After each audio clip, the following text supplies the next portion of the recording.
أعوذ بالله السميع العليم من الشيطان الرجيم. بسم الله الرحمن الرحيم.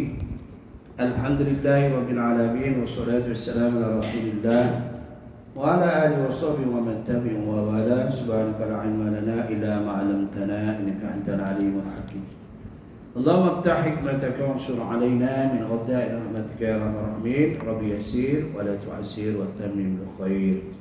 Alhamdulillah, dengan izin Allah SWT, pada malam ini 2 Rabiul Akhir 1445 Hijriah, bersamaan hari ini 16 Oktober 2023. Perkongsian kita dalam kitab Ahli Sunnah wal Jamaah, keterangan umum pada istilah, keterangan umum pada istilah dalam memahami soal-soal i'tiqad atau kepercayaan dalam Islam. Lebih baik terlebih dahulu dimaklumi pada istilah-istilah yang terpakai dalam lingkungan ini, seperti kitab Usuluddin, artinya pokok agama. Kitab Usuluddin, siapa-siapa yang ambil Usuluddin, selalunya dia mengambil Usuluddin, Al-Hafiz Quran dan kitab ilmu Usuluddin. Dibicarakan soal-soal i'tiqad, pegangan yang menjadi pokok bagi agama Islam. Pertamanya kepercayaan ataupun pegangan i'tiqad yang bertalian dengan Allah Ta'ala, Al-Uluhiyah, atau membincangkan tentang Al-Uluhiyah, ketuhanan. Yang kedua, kepercayaan yang bertalian dengan kenabian para rasul. Yang ketiga, kepercayaan ada pertalian dengan soal-soal ghaib, perkara yang tidak boleh dilihat oleh panca indera. Kita tak tengok. Kita tak tengok dosa, kita tengok pahala.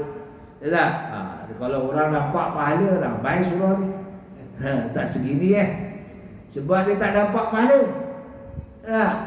Dia tak nampak dosa. Bila tak nampak dosa, penuhlah dia di tempat-tempat kemungkaran, kemaksiatan, sebab dia tak dapat dosa. Ini yang menyebabkan kita ni, ini iman. Orang tak nampak tentang akhirat, orang tak nampak tentang syurga, semua tak nampak. Ini dinyatakan Allah SWT, allazina yu'minuna bil ghaib. Sesungguhnya orang beriman kepada benda yang tak nampak, al-ghaibun. Kita tak nampak semua. Malaikat kita tak nampak, syaitan kita tak nampak, jin kita tak nampak. Kalau nampak, kalang kabut kita. Cucur baru kita, kalang kabut kita. Sebab tu tak nampak. Inilah al-ghaib. Kemudian dan lain-lain soalan kepercayaan. Ilmu Usuluddin juga dinamakan ilmu kalam, yaitu berdalilkan dalil nakli Al-Quran. Itu sebabnya orang yang faham tentang Usuluddin, yakni kalam Allah Ta'ala, kerana dalam ilmu ini banyak dibicarakan sifat-sifat Allah.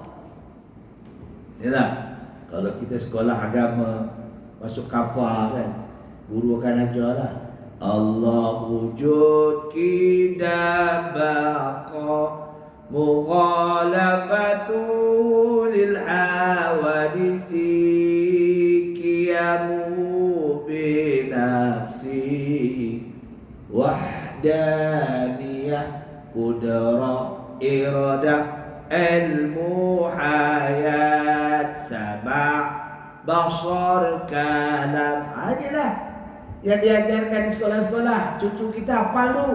Kita ditanya sifat 20 berapa? Tak. Atuk dulu hafal, bila atuk dah lupa dah. Jadi ini kalau diajarkan, ini sebagai latihan kepercayaan, ilmu, supaya kita memanfaatkan. Dalam ilmu ini banyak dibicarakan sifat-sifat Allah, di antaranya sifat kalam. Yang silap berkata, ulama-ulama ahli ilmu kalam dinamakan mutakallimun atau mutakallifin. Mutakallimun ataupun mutakallifin. Ada juga orang menamai ilmu ini dengan ilmu tauhid, yakni ilmu keesaan Allah Subhanahu wa taala, kerana yang banyak dibicarakan dalam ilmu ini ialah tentang keesaan Allah Subhanahu wa taala. Qul huwallahu ahadunillahus samad. Katakanlah wahai Muhammad, Allah tu se. Dan katakanlah wahai Muhammad, Allah tempat kita mengadu perkara-perkara, kehadapkan kepada Allah Ta'ala. Nak jadi senang, minta pada Allah. Yalah, nak jadi kita bahagia, minta pada Allah. Nak jadi sihat, minta pada Allah. Semua kena hadapkan kepada Allah Ta'ala. Ni, Allahus Samad. Lam yalid wa lam yulad. Ya, Allah tidak diperanakkan. Allah tidak ada keturunan. Allah se-al-wahid. Ya, se ni berasingan. Inilah yang kita kena faham tentang kewujudan Allah dalam kehidupan kita. Kena yakin. Ya, kena yakin. La ilaha illallah al-malikul haqqul mubin. Itulah.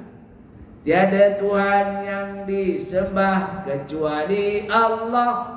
Dialah yang berhak diadapkan. Mana? Dia tak berhak. Tak ada pada siapa. Hakul mubin. Sebab kita mengadu. Ada juga yang menamakan dengan ilmu aqaid, pegangan, yakni ilmu i'tiqad. Kerana yang banyak dibicarakan dalam ilmu ini ialah tentang soal-soal i'tiqad, kepercayaan. Dan di mana juga ada orang-orang yang menamakan ia ilmu sifat 20. Ilmu sifat 20. Kerana di dalam ilmu ini dibicarakan 20 sifat Allah yang wajib mesti atau tidak, boleh tidak kita wajib mengetahui. Dia sifat 20. Ini mengikut Abu Hasan Al-Asy'ari. Dan sebab Abu Hasan Al-Asy'ari dia selalu menggunakan hukum akal. Tengok langit, awan berjalan, siapa yang jalankan? Ya, tengok angin mengembus, ada hujan, ada panas. Ya, matahari berjalan dari timur ke barat, barat ke timur. Itu kehendak Allah. Semuanya adalah kehendak Allah. Kun fayakun bagi Allah. Inilah supaya kita kuat bulat hati kepada Allah Subhanahu wa taala. Tidak terasa bimbang. Ya. Pendeknya perkataan-perkataan ilmu usuluddin ini, ilmu kalam juga, ilmu tauhid, ilmu aqaid, ilmu sifat 20 sama artinya, iaitu ilmu yang dibicarakan di dalam soal-soal i'tiqad, kepercayaan tentang ketuhanan, tentang kenabian, tentang alam akhirat. Nah, kita tak boleh ceritakan alam dunia saja, alam akhirat. Apa putih kita duduk ke dunia? Sebab itu Allah menyatakan, wa ma khalaqul jinna wal insa illa liya'budun. Kami tidak jadikan jin dan manusia kecuali untuk menyembah kami. Dia tak tulis. Ma khalaqul jinna wal insa illa. Dia tak tulis yang lain. Illa liya'malu ila dunya faqat. Dia kata. Dia tak tulis macam tu. Dia tak kata kami jadikan jin manusia untuk melakukan amal-amal di dunia saja. Tak. Al-amal di dunia. Tu. Al-amal di dunia ialah ukhwatul akhirah. Ya, sebab itu ad-dunya mazra'atul akhirah. Dunia adalah perjuangan. Dunia adalah tempat untuk kita ikhtiar untuk mendapatkan akhirat. Sebab itu orang bersungguh-sungguh, sembahyang sungguh-sungguh, mengaji sungguh-sungguh. Kerana apa? Nak dapat balasan. Balasan akhirat. Jadi akhirat kita rehatlah. Cari kebajikan semasa hidup kat dunia, di dalam dunia ini. Inilah kalau kita berbicara tentang usul pokok tentang ilmu tauhid sudah tentu ada porok cabang. Ada porok cabangnya. Kita ni manusia ni sebab ada porok. Ya, ada ayah, ada ibu. Bila ada ayah, ada ibu, mesti ada anak. Tu ni manusia ada wasilah. Dalam istilah keagamaan, porok syariat, ya, perjalanan berarti soal-soal ibadah yang dikerjakan setiap hari, umpamanya sembahyang, puasa, zakat, haji, nikah, jual beli dan sebagainya. Kesimpulannya dapat ditegaskan bahawa usuluddin ialah iktikad ataupun pegangan-pegangan porok syariat. Porok ni, ya, apa makna porok? Iaitu ada talian hubungan porok waris. Porok waris maknanya ada talian bapa, mak, anak. Itu porok. Sebab itu ada, ya, sebab itu ada pengagihan harta. Ya, itu nama porok keturunan. Dia tak boleh segitu je. Sebab ini ada porok dalamnya. Dan ibadah-ibadah yang lahir dalam buku ini akan dikupas hanya yang bertalian dengan i'tiqad usuluddin. Ya, kita masuk yang kedua, ahli sunnah wal jamaah. Bab ahli sunnah wal jamaah.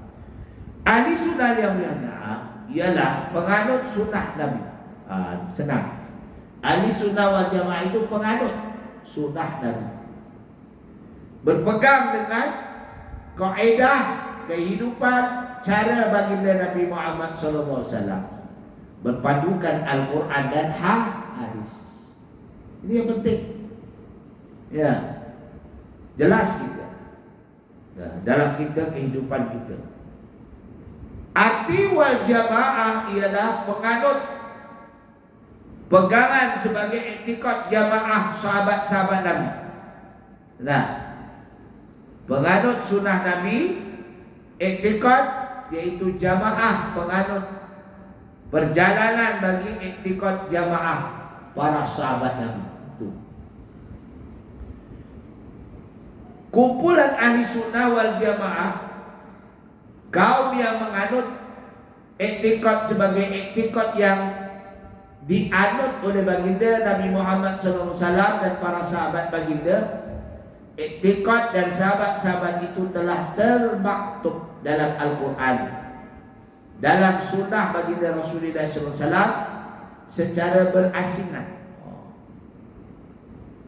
belum tersusun secara rapi dan teratur, tetapi kemudian dikumpulkan, dirumuskan dengan rapi oleh seorang ulama usuluddin yang besar, yaitu Syekh Abdul Hasan Al-Asy'ari, dan dibantu oleh Abdul Mansur Al-Maturidi dan dibantu oleh Hasan Al-Basri. Ini ulama besar.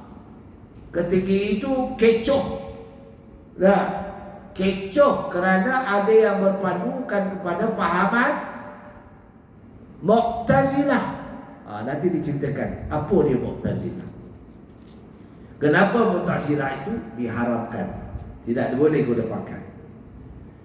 Wafat di Basrah. Abu Hasan Al-Asy'ari ini wafat atau meninggal dunia di Basrah pada tahun 324 Hijrah dalam usia 64 tahun. Muda lagi, 64. Rasulullah wafat umur 63, dia 64. Dalam kitab-kitab usuluddin biasa juga dijumpai perkataan sunni. Ahli sunnah itu sunni, pegangan sunnah, sunni, yaitu kependek daripada perkataan sunni, itu pendek daripada perkataan ahli sunnah wal jamaah. Orang-orang yang dinamakan sunniyun tersebut dalam kitab Ishaq As-Sa'adatul Muttaqin, karangan Imam Muhammad Hasni Al-Zubaidi, yaitu kitab syarah daripada kitab Ahya Ulumuddin, karangan Imam Al-Ghazali rahimahullah ta'ala, pada jilid yang ke-11 halaman 6. Jilid yang ke-11. Kalau tuan-tuan nak lebih detail lagi, kena cari kitab Ahya Ulumuddin. Satu kitab pemahaman dalam ahli sunnah wal jamaah. Iza utliqa ahli sunnati wal muradu bil asyairatu wal maturidiyah. Ya. Apa dia? Ittihadu sa'adatul muttaqin. Artinya apabila disebut kaum ahli sunnah wal jamaah, maka maksudnya ialah orang-orang yang mengikut rumusan faham Al-Ash'ari dan faham Abu Mansuri. Ini ulama besar, Abu Hasan Al-Ash'ari dan Abu Mansur Al-Maturidi. Abu Hasan Al-Ash'ari dia menggunakan hukum akal. Tengok langit, awan berjalan, siapa yang tolak? Siapa yang buat mencipta langit, lautan, siapa yang menjadi lautan? Ini mudah menggunakan hukum akal. Ini Abu Hasan Al-Ash'ari. Supaya kita banyak berfikir, guna akal. Manakala Abu Mansur Al-Maturidi banyakkan guna dalil-dalil nakli Al-Quran. Seperti kuasanya Allah, Innallaha ala kulli syai'in qadir. Datangkan dalil-dalil hujah di dalam Al-Quran. Ini Abu Mansur Al-Maturidi.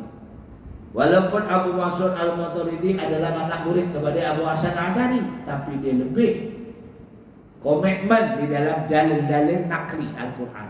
Dia menyambung. Ya, walaupun anak murid, tak mestinya anak murid itu di bawah saja. Kadang-kadang anak murid itu lebih pintar daripada guru dia, betul tak? Sebab dia berkaji. Nah, ustaz yang ajar gitu. Anak murid dia cari dalil Al-Quran, dia cari dalil hadis. Ini kreatifnya. Kreatif. Sebab kita tak mesti. Sebab itu baca saya mengajar, mungkin tuan-tuan yang dengar, dia cari, mana dalilnya. Dia cari kitab ni, bukan satu kitab. Dalam ahli sunnah wal jamaah ni banyak fahaman-fahaman dalam kitab lain.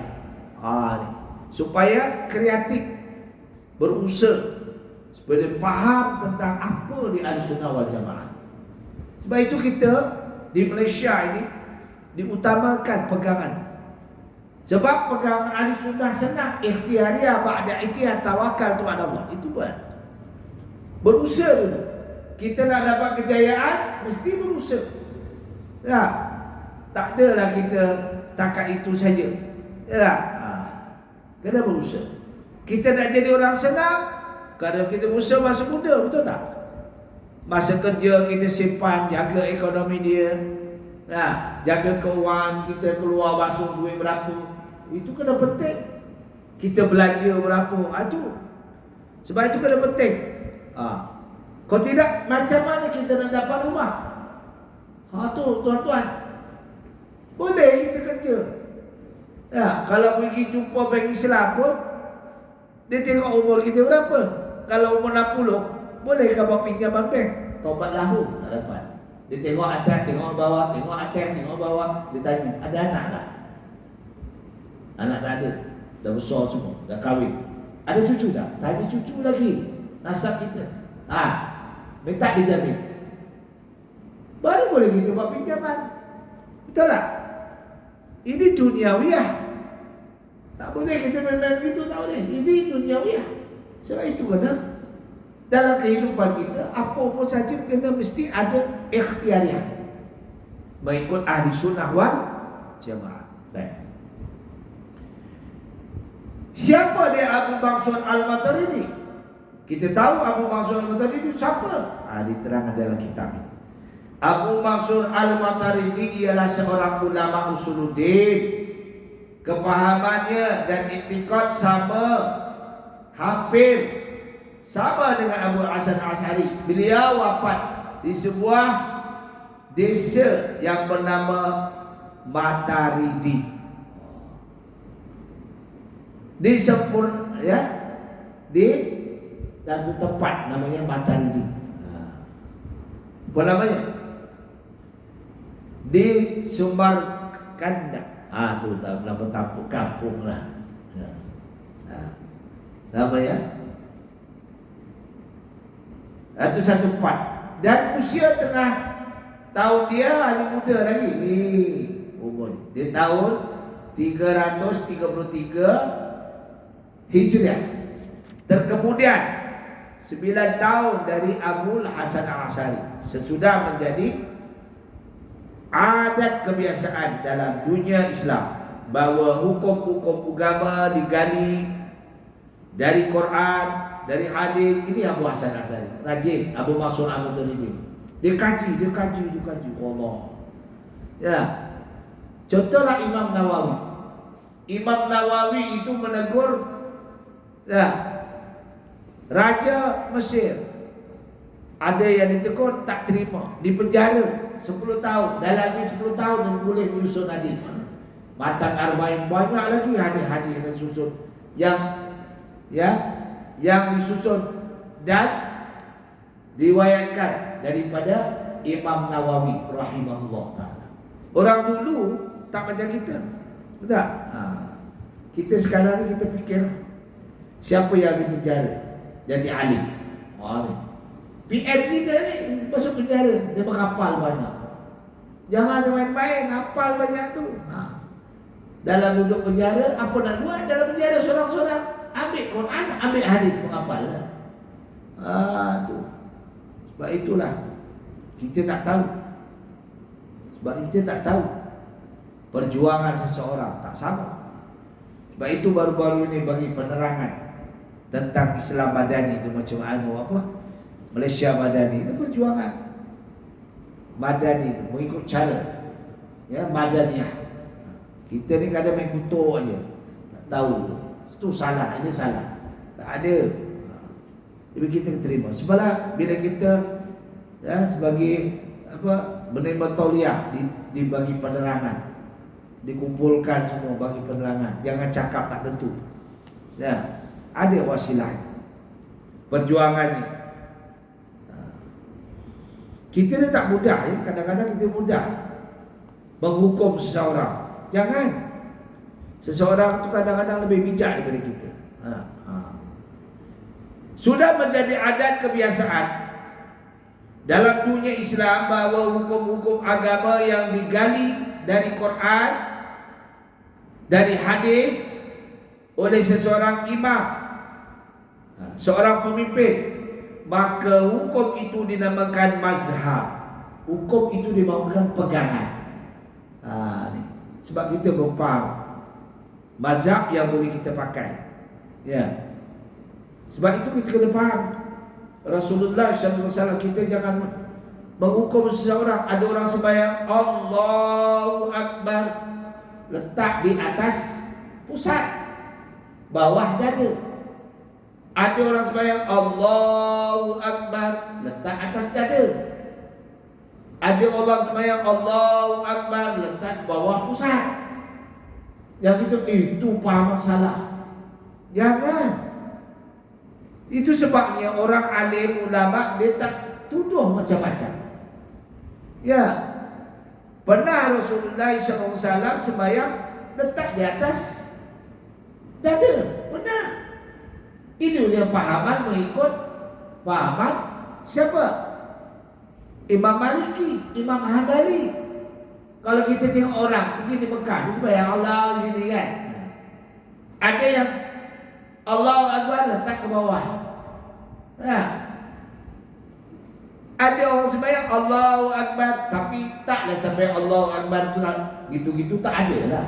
Inna Allahu Akbar. Itu tak ada lah pula. Itu bukan pahaman, tak ada pahaman tu. Tak faham namanya. Bukan pahaman, tak faham. Ada orang sembahyang Allah nak khusyuk, Allahu Akbar. Saya bilang tolak aja tu. Mana ada sembahyang itu? Tapi letak atas dada. Ya. Ini letak atas pusat, bawah pusat. Itu pahaman mazhab ikutan. Imam Hanafi, cuba kita tengok orang-orang India sebenarnya. Letak bawah pusat itu je, lama. Ini Imam Hanafi. Pidyah Imam Hanafi.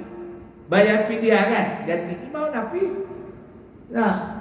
Itu yang mengamalkan.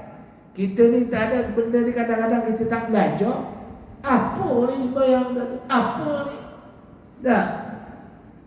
Kalau kita tengok Abu Hanifah lagi, macam-macam cari. Kita ni mengikut Imam Syafi'i yang kita faham. Ya, itu pun tak habis faham. Tak habis lagi. Sebab itulah kita kena mengkaji. Ini ulama-ulama dulu. Perkah-perkah dalam Islam ataupun kumpulan-kumpulan dalam Islam, dalam sejarah Islam telah tercatat adanya kumpulan-kumpulan di lingkungan umat Islam. Di antaranya satu sama yang lain bertentangan pahamannya secara tajam, yang sulit untuk didamaikan, apalagi untuk disatukan. Tak sama. Mazhab ini pahamannya lain, mazhab ini pahamannya lain, tetapi ada ikutan-ikutan yang dibolehkan.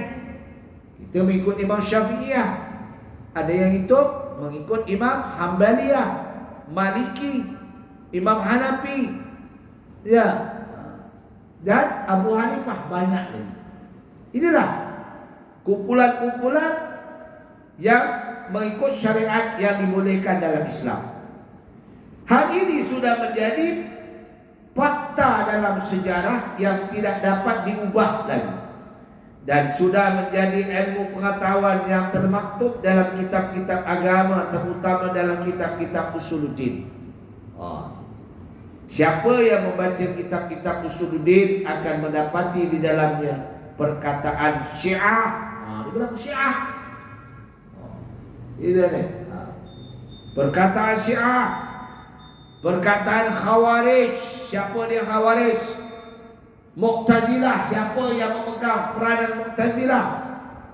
Qadariyah, Jabariyah, Ahli Sunnah wal Jamaah. Kita kena tahu tu mana yang boleh pakai, mana yang tak boleh pakai.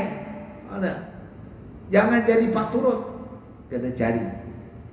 Kalau kita nak mendalami tentang Ahli Sunnah wal Jamaah, kena cari jalan-jalan. Ya, kenapa pahaman Syiah tidak boleh dilaksanakan di Malaysia, malahan ditolak? Pahaman Mu'tazilah yang dipelupuri oleh Basil sampai dihalau dengan Ahli Sunnah Jamaah, iaitu dihalau oleh Asad Al-Basri, lari ke Basrah berdakwah di sana.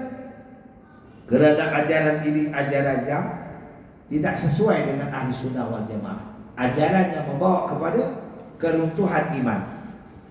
Pahaman Qadariyah mengaku diri lebih kuasa daripada Allah Ta'ala.